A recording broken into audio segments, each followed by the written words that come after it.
Bienvenidos al módulo 7 del curso titulado Sociedades, Reformas a partir del Código Civil y Comercial de la Nación. En este módulo analizaremos y debatiremos las reformas introducidas por la Ley 26.994 a la Ley 19.550, hoy Ley General de Sociedades, a fin de determinar el impacto que las mismas han tenido en el derecho societario argentino. Una de las principales reformas, sin lugar a duda, ha sido el cambio al régimen legal de las sociedades incluidas en la sección cuarta del capítulo 1 de la Ley 19.550. Antes de la reforma, teníamos las sociedades regulares, que eran aquellas que habían adoptado uno de los tipos previstos en la ley y además se habían inscripto en virtud del artículo 7, es lo que le daba la regularidad. Y como contracara, las sociedades no regularmente constituidas, que incluía a las sociedades de hecho con objeto comercial, a las sociedades irregulares, y estaban sometidas al régimen de la sección cuarta del capítulo primero de la Ley 19.550. Completaba este régimen el artículo 17, en virtud del cual sancionaba con la nulidad a las sociedades que hubieran omitido requisitos esenciales tipificantes y con la anulabilidad a las sociedades que hubieran omitido requisitos esenciales no tipificantes, permitiendo la subsanación hasta la impugnación judicial. ¿Qué ocurre después de la reforma? Se mantiene la categoría de la sociedad regular porque no fue modificado el artículo 7, pero como contrapartida aparece en las sociedades de la sección cuarta del capítulo primero lo que se conoce ahora como sociedades no constituidas según los tipos del capítulo 2 y otros supuestos, donde el régimen deja de tener el tinte sancionatorio que tenía antes de la reforma y a su vez también incluye a otras sociedades dentro de este conjunto. Y a su vez el artículo 17 ya no sanciona más con la nulidad y con la anulabilidad según el caso, sino que determina que esas sociedades que antes eran nulas o anulables pasan a regirse por esta sección cuarta del capítulo primero de la Ley 19.550. Ahora bien, ¿cuáles son los cambios más importantes en el régimen? En primer lugar, el legislador no le dio una denominación a las sociedades aquí incluidas, sino que es la doctrina la que trata de llamarlos de alguna manera como sociedades simples, sociedades libres, sociedades informales. Algunos utilizan la denominación sociedades residuales, la cual no es del todo correcta porque no refleja las características esenciales y la naturaleza de estas sociedades. ¿Qué sociedades han quedado incluidas ahora en esta sección? Por un lado, las sociedades que no se constituyen conforme a los tipos previstos en el capítulo 2 de la ley, es decir, las sociedades atípicas. Las sociedades que omiten requisitos esenciales, ya sean tipificantes o no tipificantes, y las sociedades que no hubieran cumplido con las formalidades previstas en la ley. Y aquí se abre una discusión respecto a qué quiso decir el legislador con formalidades, ya que pareciera que apunta a la falta de inscripción, pero la inscripción hace a la oponibilidad del acto y no a su forma. No obstante, la interpretación, o la única interpretación valiosa del artículo, es incluir a las sociedades que no han sido inscriptas. También se discute respecto a las sociedades de hecho, porque sabemos que es la que no cuenta con un contrato escrito, y de esta manera, si miramos el régimen de los artículos 21 a 26, pareciera que para su operatividad siempre está requiriendo la existencia de un contrato escrito. No obstante, la doctrina dice, quedan incluidas, pero no todas las normas les son aplicables. La otra de las modificaciones tiene que ver con que, a partir de la reforma, el contrato social es oponible, tanto entre los socios como respecto a terceros. Respecto de esto último, no obstante, va a ser oponible a los terceros en la medida que se pruebe que ese tercero conoció efectivamente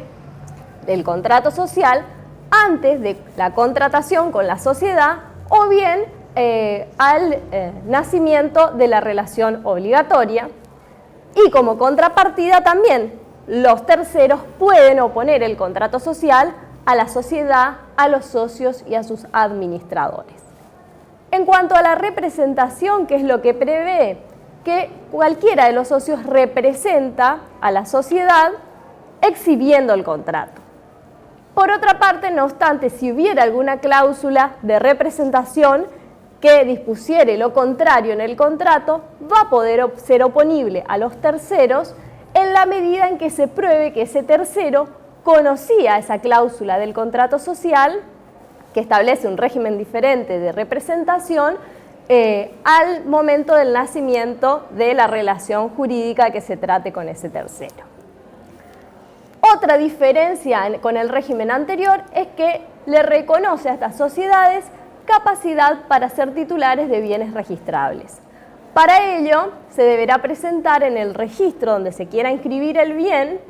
un acto de reconocimiento otorgado por todos quienes manifiesten ser socios de esta sociedad, ya sea en escritura pública o instrumento privado con firma certificada,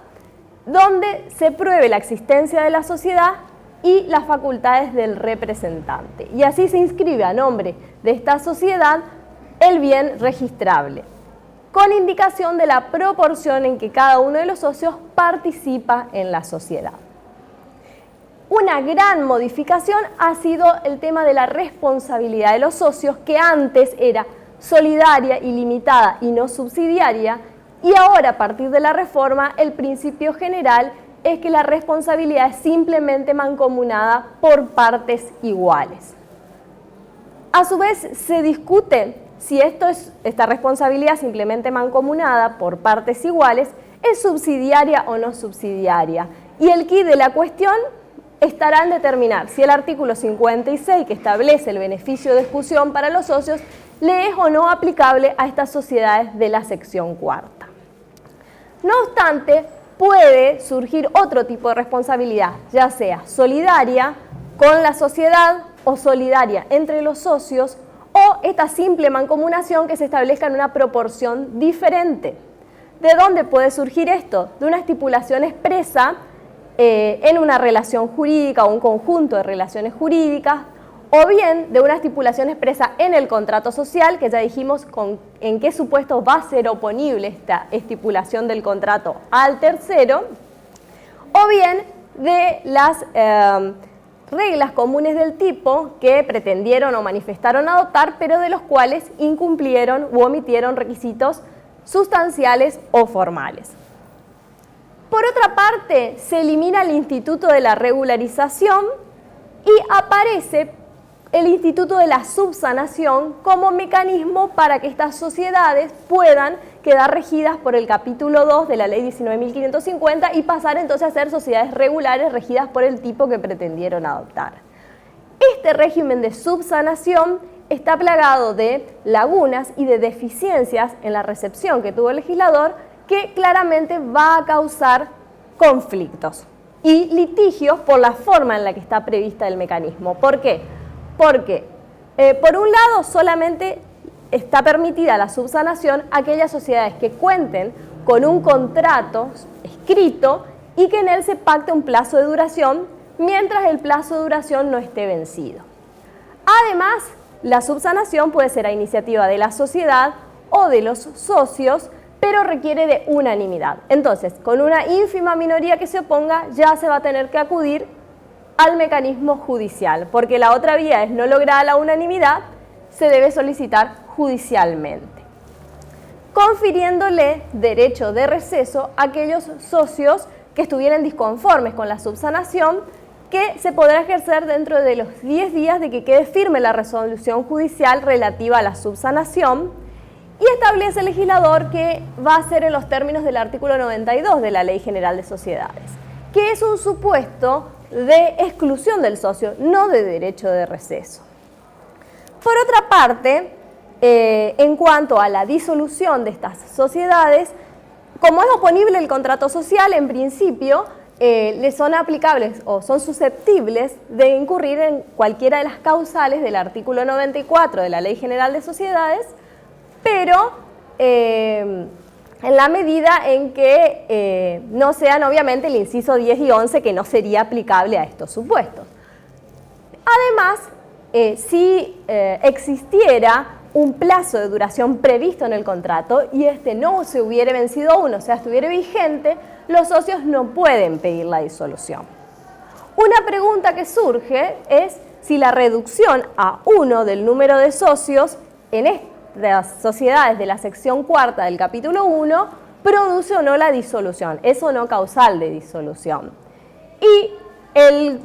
la discusión surge a partir de la defectuosa redacción del artículo 94 bis. Otra cuestión a tener en cuenta es que en el caso de que la sociedad no tuviere un plazo de duración previsto en un contrato escrito, en ese caso,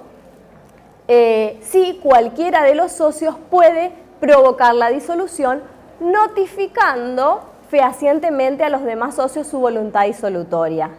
El efecto de la disolución se va a producir entre los socios a los 90 días de la última notificación. Pero, respecto de terceros, debemos tener en cuenta que no se ha modificado el artículo 98 de la hoy Ley General de Sociedades de manera tal que el efecto frente a terceros va a seguir siendo a partir de la inscripción en el registro público de la disolución de esta sociedad.